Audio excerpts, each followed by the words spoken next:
không xứng đáng là người đứng đầu. Mày là một đứa không nỗ lực.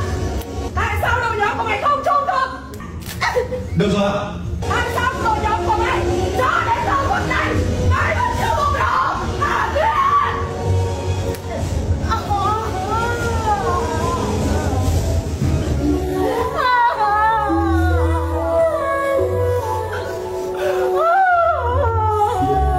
Em xin lỗi chị.